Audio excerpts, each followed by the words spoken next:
बिस्मिल्लाहिर्रहमानिर्रहीम, अस्सलाम वालेकुम। उम्मीद है कि तमाम बच्चे खैरियत से हैं। मैं हूं आपकी जोग्राफिया की टीचर मिस फरहीन और मैं तमाम बच्चों को आज की क्लास में खुशामदीद कहती हूं। प्यारे बच्चों, जैसा कि आप जानते हैं कि हम आपकी किताब का बाब नंबर 5 पढ़ रहे हैं जिसका नाम है जोग्राफिया। इसको जोग्राफी भी कहते हैं। आज मैं इसको आपको इसका लेक्चर नंबर 7 जो है वो मुकम्मल करवाऊंगी। लेकिन दोहराई कर लेते हैं। पिछले सबक में हमने ग्रिड हवाला जो है उसके बारे में पढ़ा था और हमने मुख्तलिफ लकीरें जो हैं जो कि तूल बल्द और अज़ बल्द के नाम से खींची गई होती हैं, उनसे हमने ये अंदाज़ा लगाया था कि ये किसी भी जगह को उसका महल्ले वकू जो है वो जानने के लिए इस्तेमाल की जाती हैं। तो प्यारे बच्चों, एक सरगर्मी से आज के सबक का आगाज़ करते हैं। तो नक्शे के 5 अनासर जो है जिनको बोल्ट्स कहा जाता है उनकी जल्दी से इस नक्शे पर निशानदेही करें। शाबाश। बॉर्डर, ओरिएंटेशन, टाइटल, लेजेंड और स्केल। तो ये वो 5 अनासर हैं जिनके बारे में हम पहले से पढ़ चुके हैं और इनको बोल्ट्स कहा जाता है। तो प्यारे बच्चों, आज के सबक में आप इस काबिल हो जाएंगे कि तस्वीर की मदद से नक्शे को पढ़ने के पैमाने और इसकी मुख्तलिफ अकसाम को बयान कर सकेंगे। तो प्यारे बच्चों, क्योंकि हम बोल्ट्स के बारे में पहले से पढ़ चुके हैं और इनमें से एक जो इन अनासर में से एक जो था वो स्केल था, तो उसके बारे में आज पढ़ेंगे कि इसकी क्या अहमियत है और तस्वीर जब आपको कोई नक्शा दिया जाता है तो उसके ऊपर स्केल का क्या काम होता है। तो कबलस पढ़ाई आपने नक्शे में बोल्ट्स को तकरीबन तमाम ज़रूरी खसूसियात के बारे में पढ़ा है। तो नक्शे में पैमाने का असल में क्या काम होता है। तो आप जब कोई भी नक्शा बनाते हैं तो ये असल जगह की एग्जैक्ट कॉपी होता है, लेकिन इसकी जो साइज़ होता है वो छोटा होता है। वो आप एक कई किलोमीटर जो तवील जगह होती है उसको आप एक छोटी से पेपर के ऊपर जो है वो ड्रॉ कर सकते हैं। तभी वहां पर स्केल दिया जाता है ताकि उसकी जो ओरिजिनल रकबा है, उसका जो असल रकबा है, उसको जो है वहां पर शो किया जाए कि इसका असल रकबा असल तौर पर इतना है। पेपर पर इसको हमने छोटा करके जो है वो ड्रॉ कर दिया है, यानी कि 5 सेंटीमीटर जो है वो असल में 5 किलोमीटर के या 5000 किलोमीटर के बराबर है। तो इस तरीके से हमने नक्शे के अंदर स्केल्स जो है वो दिए होते हैं ताकि असल रकबे को जो है वो आप तसव्वुर कर सके। तो नक्शे के मुताले में अब आप जल्दी से पेज नंबर 54 अपनी किताब में खोलें ताकि हम इसकी पढ़ाई शुरू करें। उम्मीद है तमाम बच्चे ये पेज खोल चुके हैं। चलें अब इसकी पढ़ाई शुरू करते हैं। नक्शे के मुताले में इस्तेमाल होने वाले पैमाने यानी कि scale used in reading maps. ज़मीन या ज़मीन के किसी भी हिस्से को वाज़े बयान करना नक्शा कहलाता है। नक्शे का कागज़ एक टुकड़े पर असल ज़मीन की मुख्तसर वजाहत है। ज़मीन के असल खवास और नक्शे में मज़कूर खवाइस की जिसामत के इस ताल्लुक को पैमाना या स्केल कहा जाता है। नक्शों पर जिस पैमाने का जिक्र किया गया है वो नक्शे पर ज़मीन के असल फासले के साथ दिए गए फासले को बराह रास्त पैमाइश का मवाजना है। बुनियादी तौर पर नक्शे पर 3 किस्म के पैमाने इस्तेमाल होते हैं: खती पैमाना, इबारती पैमाना और कसरी पैमाना।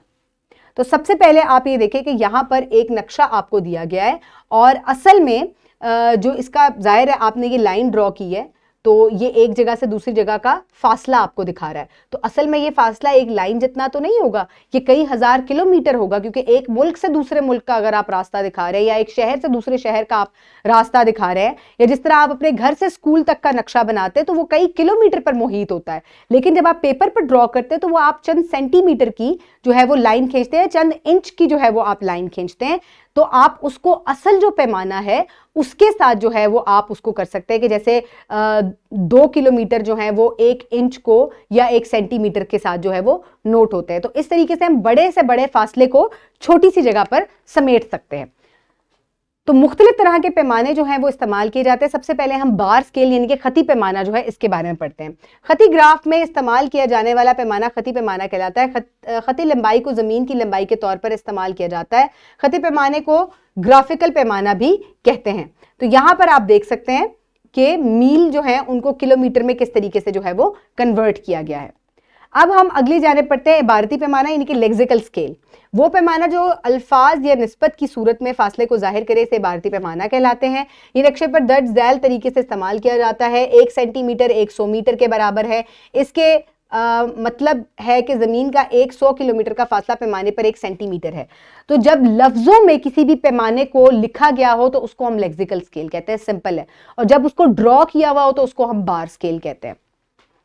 अब कसरी स्केल यानी कि फ्रैक्शन स्केल, जब ज़मीनी फासले को इकाइयों की सूरत में या फ्रैक्शंस की सूरत में शो किया हो तो उसको हम कसरी पैमाना कहते हैं। जैसे कि 100:1, यानी कि 1 सेंटीमीटर जो है वो 100 सेंटीमीटर के बराबर है। इसका मतलब हुआ कि नक्शे पर एक इकाई जो जमीन पर 100 इकाइयों के बराबर है। ठीक है, तो अगर उसको फ्रैक्शन के तौर पे जाहिर किया है तो उसको हम फ्रैक्शन स्केल या कसरी पैमाना कहते हैं। अब ये यहां पर आप देख सकते हैं, यहां पर जो स्केल दिया गया है ये बार स्केल की सूरत में दिया गया है। अब इबारती पैमाना जो है आप देख सकते हैं कि वो लिखकर जो है उसको जाहिर करता है, यानी कि 1 सेंटीमीटर 8 किलोमीटर के बराबर है यहां पर। तो ये क्या हो गया, ये इबारती स्केल हो गया। और जब रेशो में डिस्क्राइब किया हो कि कई हजार किलोमीटर जो है वो 1 सेंटीमीटर के बराबर हैं, उसकी रेशो को शो करते हैं, तो इसको हम फ्रैक्शन स्केल या कसरी पैमाना कहते हैं। तो प्यारे बच्चों, जिस पैमाने के जरिए हम नक्शा पढ़ते हैं इनमें क्या फर्क है? तो इनमें यह फर्क है कि कुछ बार्स की सूरत में ड्रॉ हुए होते हैं, कुछ को इबारती सूरतों में लिखा हुआ होता है और कुछ जो है फ्रैक्शंस की सूरत में या कसरी सूरत में लिखे होते हैं। तो इनके अंदर यह फर्क होता है। वर्कशीट में आप ये जो आपको तस्वीर दी गई हैं आप इनको मुकम्मल करेंगे, जिसमें नक्शे पढ़ने में इस्तेमाल होने वाले मुख्तलिफ पैमानों की शनाख्त करें और इनके नाम लिखें और हर किस्म की वजाहत करें। तो ये बार स्केल है, ये कौन सा है, ये इबारती पैमाना है और ये कसरी पैमाना है। और आप किताब की मदद से इनकी जो डेफिनेशंस हैं उनको इनके आगे दर्ज करेंगे। वीडियो को पॉज करें और जल्दी से वर्कशीट मुकम्मल करें। उम्मीद है तमाम बच्चे ये वर्कशीट मुकम्मल कर चुके हैं। अब आप अपने कस्बे शहर का ख्याली नक्शा बनाएं। इस नक्शे में अपने स्कूल, घर, अस्पताल और बाजार का महल्ले वकू खींचे। फिर खती पैमाने की मदद से नक्शे पर इनके यानी दरमियान एक तखमीना फासला दिखाएं। फासलों का अंदाज़ा लगाने में आप अपने वालिदैन और बहन भाइयों की मदद ले सकते हैं। अब आप कई दफ़ा घर से स्कूल तक का जो नक्शा है वो बना चुके हैं।